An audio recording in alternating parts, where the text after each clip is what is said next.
Time travel करना बहुत लंबे समय से ना सिर्फ वैज्ञानिकों को बल्कि आम इंसानों को भी परेशान करता आया है। एक आइडिया जिससे लोग या तो इतिहास में या फिर फ्यूचर में जा सकते हैं। सुनने में ही कितना मजेदार लग रहा है, लेकिन अभी की टेक्नोलॉजी सिर्फ यही कहती है कि ऐसी बातें सिर्फ हम मूवीज में ही करें तो ज्यादा अच्छा रहेगा। पर सवाल ये भी उठता है कि क्या सच में टाइम ट्रेवल पॉसिबल है। लेकिन फिर भी इस दुनिया में कई लोग सामने आए जिन्होंने क्लेम किया कि उन्होंने टाइम ट्रेवल किया है। लेकिन जब भी ऐसी कहानियां आप लोगों को मैं सुनाता हूं तो दो तरह के लोग निकलकर सामने आते हैं। एक वो जिनका काम ही कमेंट्स में फेक वीडियोस लिखना होता है, और एक वो जो इनको सच मानकर इनके ऊपर और रिसर्च करते हैं। आप मुझे कमेंट्स में लिखकर बताइए कि आप कौन से वाले हैं। सर्गी पोनोमारेंको। बात सन 2006 की है। एक जवान लड़का जिसका नाम सर्गी पोनोमारेंको था, वो यूक्रेन की राजधानी कीव के बीजी चौराहों पर घूमते हुए देखा गया। देखने से ही लग रहा था कि उस लड़के की उम्र तकरीबन 25 साल की होगी, लेकिन जो उसके शरीर के हाव भाव थे और जो उस लड़के का पहनावा था वो बिल्कुल भी उस जमाने का लग ही नहीं रहा था। जबकि ऐसा लग रहा था जैसे उसने कपड़े 100 सालों के आसपास पुराने डाले हुए हों, और इन कपड़ों को पहनकर वो आदमी पागलों की तरह कीव शहर में घूम रहा था। जी हाँ, वो आदमी इतना अजीब था कि लोकल लोगों ने उसे नोटिस करना शुरू कर दिया। साथ ही उस आदमी से अजीब उसके हाथ में पकड़ा हुआ वो कैमरा भी था, और उस कैमरे को देखते ही आप भी ये समझ जाते कि ऐसा कैमरा तो इतिहास में कभी हुआ करता था। लेकिन कमाल की बात ये थी कि वो कैमरा अभी भी उसके हाथों में काम कर रहा था। लेकिन जैसे जैसे वो आदमी कीव के चौराहों पर आगे बढ़ता गया, वो लोगों को देख देख कर बहुत कंफ्यूज हो रहा था। वो अपना रास्ता भटक चुका था, और तभी चौराहे पर खड़े पुलिस वालों ने उसे नोटिस कर लिया। जब उन पुलिस वालों ने पहली बार उस आदमी को देखा तो ऐसा लग रहा था जैसे वो आदमी ड्रामा वगैरह कर रहा था।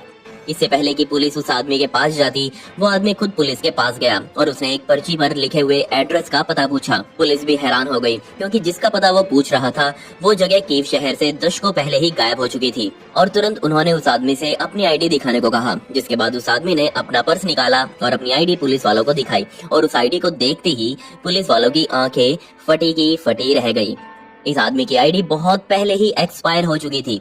आईडी के मुताबिक इस आदमी का नाम सर्गी पोनोमारेंको था और इसका जन्म सन 1932 में हुआ था। अगर ये आईडी सही थी तो ऑब्वियसली इस आदमी की उम्र 2006 में तकरीबन 74 साल की होनी चाहिए थी। लेकिन वो आदमी तो इस उम्र के आसपास भी नहीं दिखाई दे रहा था।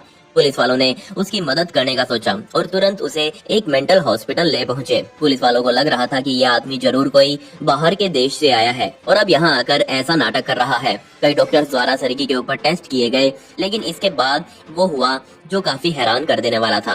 डॉक्टर्स को भी लग रहा था कि यह आदमी जल्दी ही अपनी असल पहचान बताकर ये कहेगा कि वो तो प्रैंक कर रहा था, लेकिन वो एक ही बात पर अड़ा हुआ था कि वो सन 1932 में जन्मा है। उसे तो ये भी नहीं पता कि वो कैसे कीव शहर के इन बिजी चौराहों पर आ गया। उसका टेस्ट लेने वाले एक डॉक्टर फोटोग्राफी में भी इंटरेस्ट रखते थे और उन्होंने तुरंत सर्गी के हाथ में पकड़े हुए उस कैमरे को पहचान लिया, और वो कैमरा याशिका फ्लेक्स कंपनी का बनाया हुआ था। और इसी कैमरे को जापान का सबसे पुराना पोर्टेबल कैमरा भी माना जाता है। और यकीन मानिए ये कैमरा बहुत ज्यादा रेयर और कलेक्टेबल आइटम है, और कोई भी इंसान आज इतने महंगे कैमरे के साथ किसी शहर की बिजी सड़कों पर पागलों की तरह घूमता हुआ नहीं चलेगा। डॉक्टर्स लगातार उससे सवाल किए जा रहे थे। उसने बताया कि उसका जन्म 16 जून 1932 को कीव में ही हुआ था और उसकी उम्र अभी सिर्फ 25 साल की है। और उसने आज सुबह सुबह अपने घर से एक कैमरा उठाया और उसका प्लान था कि वो आज अपने शहर की कुछ अच्छी फोटोज क्लिक करेगा। लेकिन जैसे ही वो अपने घर से बाहर निकला तो उसने नोटिस किया कि एक अजीब सी चीज आकाश में घूम रही है, और ध्यान से देखने पर उसने ये पाया कि वो चीज किसी बैल के जैसी है। कुछ देर तक वो चीज हवा में घूमती रही, लेकिन तभी एक तेज रोशनी का झटका आया और सर्गी के सामने वाला सीन पूरी तरह से बदल गया, और वो एक ही झटके में आज के यूक्रेन की राजधानी कीव में बने हुए मॉडर्न चौराहों पर आ पहुंचा। उसने अपने घर की भी पुरानी डायरेक्शंस डॉक्टर्स और पुलिस के सामने रखी। उसने बताया कि जहाँ वो रहता है वहाँ पर इस तरह की दुकानें और इस तरह की बिल्डिंग या फिर इस तरह की गाड़ी बाइक्स कुछ नहीं है, और इन्हीं को देख देख कर वो बहुत ज्यादा कंफ्यूज है। डॉक्टर्स इस आदमी के क्लेम सुनकर पूरी तरह से हैरान थे। उनको लग रहा था कि यह आदमी दिमागी रूप से पागल है, और इस बात को प्रूव करने के लिए उन्होंने सर्गी का कैमरा लिया और उसके अंदर मौजूद फिल्म के फोटोज को डेवलप किया। और जैसे ही वो फोटोज बनकर सामने आई तो वहाँ मौजूद हर व्यक्ति पूरी तरह से परेशान हो गया, क्योंकि जो फोटो सर्गी के पास थे वो सच में सन 1958 में ही खींचे गए थे। उन फोटोज में से कई फोटोज में तो सर्गी खुद भी मौजूद था, उसके परिवार वाले भी मौजूद थे। उसने वही कपड़े पहने हुए थे जिन कपड़ों को पहनकर वो आज के कीव में घूम रहा था। उसके कैमरा में पुराने कीव शहर के कई फोटोज मौजूद थे और उन फोटोज को तब से पहले इंटरनेट पर या फिर रियल लाइफ में कभी नहीं देखा गया था। ये रहस्य यहीं खत्म नहीं होता। जैसे जैसे डॉक्टर्स उन फोटोज को चेक कर रहे थे, तभी उनको एक फोटो के बैकग्राउंड में कुछ अजीब दिखाई दिया और देखने से ही ऐसा लग रहा है जैसे वो चीज हवा में उड़ रही है। और हैरानी वाली बात तो ये है कि ये चीज कुछ और नहीं बल्कि वो बेल जैसी चीज थी जिसके बारे में सर्गी पहले ही उन्हें बता चुका था। उसी शाम सर्गी को एक कमरे के अंदर बंद कर दिया गया और मीटिंग के लिए डॉक्टर ये डिसाइड कर रहे थे कि अब सर्गी का क्या किया जाए। मैं आपको पहले ही बता दूं कि वो कमरा पूरी तरह से लॉक्ड था, जबकि खिड़कियों पर मोटे मोटे सरिये लगे हुए थे ताकि कोई भी हॉस्पिटल का पेशेंट हॉस्पिटल से बाहर ना जा सके। और इस तरह के किसी कमरे से बाहर निकलना असल जिंदगी में तो पॉसिबल नहीं था। लेकिन आधी रात होते होते सर्गी उस कमरे से गायब हो चुका था। उसके द्वारा उन फोटोज के अलावा अपने पीछे कोई सुराग नहीं छोड़ा गया। उस आदमी को दोबारा कीव में कभी नहीं देखा गया। जब इस केस की हाई लेवल जांच की गई तो इसकी कई परतें खुलकर सामने आई। जी हाँ, बात सन 1960 की है, जब एक व्यक्ति जिसका नाम सर्गी पोनोमारेंको था, उसके गायब होने की रिपोर्ट कीव के एक पुलिस स्टेशन में लिखवाई गई थी। लेकिन वो सर्गी पोनोमारेंको कभी पुलिस को मिला ही नहीं। अल्फ्रेड बिलेक।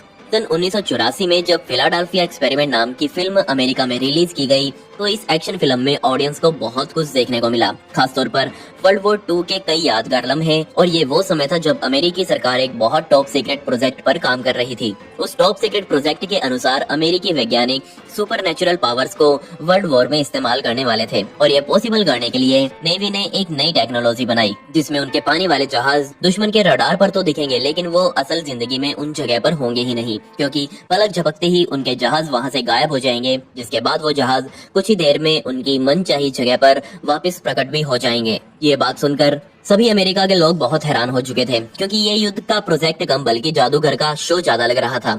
और हैरानी वाली बात तो ये थी कि अमेरिका द्वारा इस प्रोजेक्ट को अंजाम भी दिया गया और जो लोग उस समय गायब होने वाले जहाज पर मौजूद थे उन्होंने कुछ ऐसा एक्सपीरियंस किया जिसके बाद वो एक्सपीरियंस करने लायक कुछ बचे ही नहीं। कुछ क्रू मेंबर्स तो बेहद गंभीर रूप से उस जादू वाले खेल में गायब हुए। कुछ लोग इस जहाज के अंदर ही फंस चुके थे। अल्फ्रेड बिलेक नाम के इस आदमी ने फिलाडेल्फिया एक्सपेरिमेंट नाम की वो मूवी सन 1980 के दशक में देखी थी। वो इस एक्सपेरिमेंट से या फिर मैं कहूँ वो इस मूवी से बहुत इम्प्रेस हुए और जो जो टॉपिक इस फिल्म में कवर किए गए थे उन्होंने उसके ऊपर रिसर्च करना शुरू कर दिया। कुछ टाइम बाद अल्फ्रेड के दिमाग में भी बहुत सारी पुरानी यादें घूमने लगी थी। जी हाँ, उनके दिमाग में वो सब घूम रहा था जो पहले उन्होंने कभी सोचा तक नहीं था। ये सब होता देख अल्फ्रेड बहुत परेशान रहने लगे। उन्हें ऐसा लग रहा था जैसे वो अपना दिमाग खोते जा रहे हैं। उन्होंने डॉक्टर से मदद लेने की सोची, जिसमें उन्होंने डॉक्टर्स को बताया कि उनके दिमाग में हमेशा उनकी पुरानी जिंदगी के फ्लैशबैक्स ही चलते रहते हैं, जबकि उन्होंने ऐसी कोई जिंदगी जी ही नहीं। कुछ टाइम तक ये सब झेलने के बाद अल्फ्रेड को ये महसूस हुआ कि उन्होंने सच का पता लगा लिया है और उन्हें पता चल चुका है कि उनका नाम पहले एडवर्ड कैमरॉन हुआ करता था और वो पहले फिलाडेल्फिया एक्सपेरिमेंट वाले जहाज पर ही क्रू मेंबर का काम करते थे। जब उस एक्सपेरिमेंट को अंजाम दिया गया तो उसमें उन्होंने टाइम ट्रेवल किया और इसी काम से उनका दोबारा जन्म हुआ। वो उस जहाज पर रहते हुए कई सुपरनेचुरल पावर्स को महसूस कर चुके थे और जैसे ही उस जादू वाली टेक्निक को उस जहाज पर लगाया गया तो वहाँ मौजूद हर आदमी पूरी तरह से दहल गया। और जैसे ही उन्होंने इस एक्सपेरिमेंट को शुरू किया तो डर के मारे एडवर्ड ने जहाज से ही छलांग लगा दी और बजाय पानी में डूबकर मरने के उन्होंने खुद को एक हॉस्पिटल में पाया। और वो साल 2137 का था। इतना ही नहीं, जब वो उस हॉस्पिटल में रात को सोकर उठे तो वो सीधा सन 2749 में पहुंच चुके थे। वो मानते हैं कि उनको सरकार द्वारा और भी बहुत सारे टाइम ट्रेवलिंग एडवेंचर्स पर भेजा गया था और अंत में उनकी आत्मा को अल्फ्रेड बिलेक नाम के इस आदमी के अंदर डाल दिया गया। ये कहानी सच में बहुत उलझी हुई है, लेकिन अल्फ्रेड कहते हैं कि वो बिल्कुल सच बोल रहे हैं और जो उन्होंने बताया है वो सब कुछ उनके साथ पहले भी हो चुका है। खैर, पिछली वीडियो का shout out AH Rohingya boy को and comment pick me to get a shout out in next video. आपको ये वीडियो कैसी लगी कमेंट्स में वो भी बता दें।